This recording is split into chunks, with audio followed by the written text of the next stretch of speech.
नमस्कार सभी को। मैं आज फिर से एक विशेष संदर्भ के साथ मैं आपसे रूबरू हूँ और मेरी बात को आगे बढ़ाऊँ उससे पहले मेरे एक शुभचिंतक नरेंद्र भाई का मैं बहुत बहुत धन्यवाद ज्ञापित करूँगा। उसने मुझे अपने कमेंट में कहा था, ये सोशल मीडिया की दुनिया में जो कमेंट होता है वो अपनी भाषा में ओड़मा होता है। ओड़मा उसने इस संदर्भ में दिया था, उन्होंने कहा था कि गांव के किसी भी भाई से परिचय यदि करवाएं, विशेष रूप से युवा पीढ़ी से, तो कम से कम आप उसकी अगली पीढ़ी के बारे में बताएं ताकि हमें पता चल जाए। और मैं तो ये कहूँगा कि मेरे लिए तो इस सोशल मीडिया में ये ओड़मा ही रोटी है। और मैं ये चाहूँगा कि इस प्रकार के कमेंट आप निश्चित रूप से अपनी भावनाओं को बताएं ताकि मुझे आने वाले वीडियो को परिष्कृत रूप में आपके सामने प्रस्तुत कर सकूँ। ऐसे मैं आपसे उम्मीद करूँगा। मैं आज जिस संदर्भ में बात कर रहा हूँ वो संदर्भ आलोक को लेकर के है। मैं आलोक का परिचय सबसे पहले आपको करवाना चाहूँगा और आलोक के परिचय में थोड़ी सी मैं आपको इसकी पृष्ठभूमि पे ले जाना चाहूँगा। आलोक के बारे में यदि ये कहा जाए कि ये आज के अपने गांव के युवा पीढ़ी का रोल मॉडल है, और रोल मॉडल इस संदर्भ में है कि आलोक जब 6वीं क्लास में था, मुझे संस्मरण है, और 6वीं क्लास में जब फ्लुएंट इंग्लिश में जब स्पीच दे रहा था तब गांव की जो वृद्ध पीढ़ी थी उन्होंने कहा था कि ओ टाबर बढ़ो और कोई नाम कर लो। और मैं समझता हूँ निश्चित रूप से आलोक ने उनकी बात को बड़े गजब अंदाज में उनकी बात को रखा है और आज बहुत अच्छा जिस भारतीय सेना में सेवाएं दे रहे हैं, बहुत अच्छा ये अपनी प्रतिभा का लोहा मनवा रहा है। पहली बात तो ये है। दूसरी बात ये है कि जब 8वीं में जब 87% अचीव लेके जिस एक नौजवान का सपना होता है जी और नीट में जाने का, डॉक्टर और इंजीनियर बनने का, उसकी जगह आलोक ने भारतीय सेना को चुना। और भारतीय सेना को चुनने के बाद में भी आज इस प्रकार से भारतीय सेना की बात करता है, भारतीय सेना के बारे में बात करता है, जब अपने आप को गौरवान्वित महसूस करता है तब ऐसा लगता है कि हमें लकीर का फकीर तो नहीं बनना चाहिए। मैं आलोक के संदर्भ में आपको ये भी कहना चाहूँगा, आलोक के पापा हरदेव सिंह जी राव है और आप पूर्व व्याख्याता है, अंग्रेजी विषय से, और उन्हीं के शब्दों की यदि बात मैं उनसे छीनूं तो वो कहते हैं, जब भी आलोक के बारे में जब बात आती है तो मुझे याद आता है कि वो कहते हैं फिगर अमंग सिफर। तो अब ये फिगर अमंग सिफर है, ये क्या है, ये तो गुरुजी बता सकते हैं, लेकिन आलोक के ऊपर ये चीज़ें लागू होती है। मैं आलोक की फिर से यदि बात करूं तो आलोक वो लड़का है जिसको देखते ही ऐसा मेरे मन में आता है कि जिंदगी जिंदा दिली का नाम है, मुर्दा दिल क्या खाक जिया करते हैं। कोई कितना भी मासूम मायूस हो जाए और आलोक के प्रभाव में यदि वो चला गया, आलोक की उस वो चुंबकत्व में आ गया, तो उसे खुश रहना ही पड़ेगा। आलोक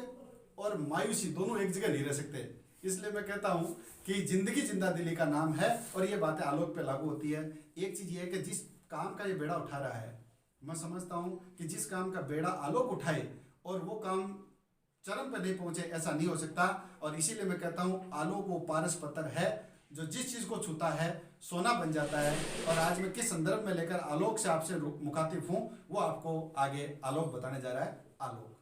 सबसे पहले तो मैं सोहन जी गुरुजी को धन्यवाद देना चाहूंगा जिन्होंने मुझे इस चैनल के माध्यम से आप सभी से रूबरू करवाया है। सोहन जी गुरुजी इन्हीं के पास में मैंने शिक्षा ली है और आज अगर मैं कहीं किसी लेवल पे खड़ा हूं तो वो इन्हीं की वजह से है।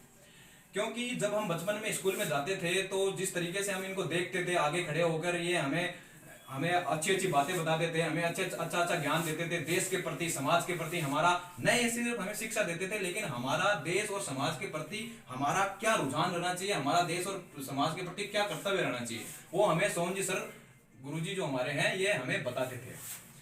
अब अगर मैं बात करूं खुद की तो मैं अभी भारतीय सेना में पिछले 5 साल से भारतीय सेना में कार्यरत हूं और वहां सेवाएं दे रहा हूं। अगर मैं अपनी थोड़ी सी बात करूं, थोड़ा सा मैं अपना परिचय दूं तो मैं इस तरीके से देना चाहूंगा कि मैं भी एक अच्छा स्टूडेंट रहा हूं और मैंने भी 10th और 12th क्लास में अच्छे मार्क्स प्राप्त कर रखे हैं। तो जैसे कि नॉर्मली हमारे गांव में या हमारे आसपास में नॉर्मली जैसे चलता है कि जो लड़का अच्छे अंक प्राप्त करता है उसका यही होता है IIT करे या डॉक्टर की तैयारी करे या फिर किसी भी हाई लेवल के जो इस तरीके के जो हमारे अभी संस्थान बने हुए हैं उनसे जुड़े। लेकिन उस बीच मैं भी उसी लाइन में जुड़ चुका था और मैं खुद एक IIT की तैयारी करने लगा था। लेकिन उसी बीच मेरे एक जो भाई थे उन्होंने मुझे भारतीय सेना से जुड़कर कुछ अच्छा करने के बारे में उन्होंने मुझे बताया। उन्होंने मुझे इस तरीके से गाइड किया ताकि मैं भारतीय सेना ज्वाइन करूं, क्योंकि भारतीय सेना में भी ऐसे बहुत से अच्छे काम हैं जिनको हम करके एक अच्छा अच्छा दर्जा प्राप्त कर सकते हैं। अब मैं भारतीय सेना के बारे में आपको बता देना चाहता हूँ। भारतीय सेना में जाके जो मेरे अंदर कॉन्फिडेंस लेवल आया है और जो मेरी पर्सनैलिटी जो डेवलपमेंट हुई है, उसका मैं लगभग जो श्रेय अभी जो आप मेरे को अपने सामने देख रहे हैं, उसका पूरा श्रेय मैं इंडियन आर्मी को देना चाहूंगा। अभी अगर हम आज के आज के जो इस वीडियो के उद्देश्य की अगर मैं बात करूं, तो हम सभी हमारा जो गांव और मैं हमारे अड़कसर के अंदर दौड़ प्रतियोगिता का आयोजन करवा रहे हैं। क्योंकि मैं चाहता हूं कि जिस तरीके से भारतीय सेना में जाकर मेरा डेवलपमेंट हुआ है और जिस तरीके से जाकर मैं खुद को निखार पा रहा हूं, उसी तरीके से मेरे भाई, मेरे गांव के लोग, मेरे कस्बे के लोग, मेरे अपने जिले के लोग, हमारे आसपास के जितने भी लड़के हैं, वो इसके अंदर ज्यादा से ज्यादा जुड़े और ज्यादा से ज्यादा जाए, ताकि उनके भी निखार आए, और उनके निखार आएंगे तो उनके परिवार में उनके लोगों को वो भी गाइड कर सकते हैं कि किस तरीके से हमारा चाल चलन होना चाहिए और किस तरीके से हमें अपनी लाइफ स्टाइल को जीना चाहिए, वो लोगों को बता सके। अब इस काम को करने के लिए, ताकि लड़के ज्यादा से ज्यादा जुड़े, हम जो एक आयोजन कर रहे हैं, अड़कसर गांव में एक आयोजन कर रहे हैं, जो 1600 मीटर दौड़ की प्रतियोगिता होगी। यह जो प्रतियोगिता है वो सेम टू सेम उसी तरीके से होगी जिस तरीके से भारतीय सेना के अंदर भर्ती के समय जो दौड़ की प्रक्रिया होती है, सेम टू सेम वही प्रक्रिया रहेगी। जितने भी जो पैरामीटर हैं दौड़ के, वो सारे के सारे पैरामीटर उसी तरीके से लागू किए जाएंगे जिस तरीके से भारतीय सेना में की भर्ती में जो किए जाते हैं। अब क्योंकि आने वाले कुछ दिनों में हमारे नागौर की और सीकर की दोनों जिलों की भर्ती आने वाली है, तो उसको देखते हुए 5 फरवरी को ये हमने प्रोग्राम रखा है, ताकि 20-25 दिन पहले ही लड़कों को एक प्रैक्टिस मिल जाए। इस प्रैक्टिस के अंदर अगर मैं बात करूं कि जो यहाँ पे प्रतिभागी आने वाले हैं, उनको उत्साहवर्धन और उनकी आत्मविश्वास बढ़ाने के लिए जो हमने किया है, हम उसके अंदर क्या अलंकार कर रहे हैं वो इस तरीके से हैं। जो भी प्रतिभागी इस प्रतियोगिता के अंदर पहले नंबर पर आएगा, उसको 3100 रुपए का नगद पुरस्कार दिया जाएगा, और जो प्रतिभागी दूसरे नंबर पर आएगा उसको 2100 रुपए का, गुरुजी 2100 रुपए का उसको नगद पुरस्कार दिया जाएगा। और इसी तरीके से जो तीसरे नंबर पे जो प्रतिभागी आएगा, उसका मनोबल बढ़ाने के लिए और उसका जो इतनी मेहनत करके जो तैयारी कर रहा है, उसको देखते हुए उसको 1100 रुपए नगद पुरस्कार दिया जाएगा। अब अगर मैं बात करूं उससे आगे के पुरस्कारों की, तो वो इस तरीके से हैं। 4 नंबर से लेकर 10 नंबर तक, 4 नंबर से लेकर 10 नंबर तक जो प्रतिभागी इस दौड़ के अंदर आएंगे, उनको हम स्पोर्ट्स शूज, जो कि सेगा के रहेंगे, स्पोर्ट्स शूज गुरुजी हम प्रोवाइड करेंगे, ताकि जो लड़के आ रहे हैं उनका मनोबल बढ़े। उसके बाद में जो 11 नंबर से लेकर 20 नंबर तक जो लड़के आएंगे, जो प्रतिभागी दौड़ के अंदर आएंगे, उनके लिए हमने बहुत ही अच्छी स्पोर्ट्स टी शर्ट प्रोवाइड कर रहे हैं। बहुत ही अच्छी स्पोर्ट्स टी शर्ट का हमने किया है। तो वो इस तरीके की टी शर्ट है कि उसको पहन के रनिंग करने से शरीर के मतलब जितने भी हमारे पसीना वगैरह की जो प्रॉब्लम रहती है शरीर के अंदर, और जो मतलब कि दौड़ते समय जो खिचपिटाहट होती है, वो उस तरीके की नहीं रहेगी। तो हमने टॉप 20 बंदों के लिए हमने इस तरीके से पुरस्कारों का इसके अंदर संकलन किया है। अब अगर मैं बात करूं कि उसके बाद में जो लड़के, जैसे कि 100, 150, 200, जितने भी, अभी हमें कंफर्म नहीं हुआ है कि कितने गुरुजी आएंगे, लेकिन जितने भी हमारे इसके अंदर आएंगे, उसके बाद में जो बचे हुए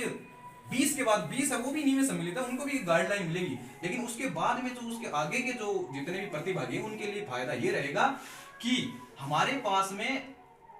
इंस्ट्रक्टर्स, जो पीटी इंस्ट्रक्टर वगैरह, फिजिकल इंस्ट्रक्टर वगैरह, ये जो हैं, हम मतलब इस तरीके से उनको हमने यहाँ पे बुलाया है, ताकि जो लड़के आएंगे, जो प्रतिभागी आएंगे, उनको वो एक गाइडलाइन दे सकें कि उन्होंने कहाँ कमी करी है और उनका कैसा डेली रूटीन रहना चाहिए, उनकी डाइट प्लान कैसी रहनी चाहिए, और उनको रनिंग को किस तरीके से, अपनी रनिंग को किस तरीके से वो और ज्यादा रफ्तार दे सकते हैं, शुरुआत में कैसे दौड़ना है, बाद में कैसे दौड़ना है, इस तरीके की वो उनको एक गाइडलाइन देंगे, ताकि जो आने वाली भर्ती है, वो भर्ती पूर्व जो खुद में कमी है उसको दूर करें, खुद की कमी को निखारें, और इसको अपने जो शरीर का जो बैलेंस है वो अच्छे से बना सके। इसके लिए उनको गाइडलाइन मिलेगी, ये उनके लिए फायदा रहेगा। आयोजन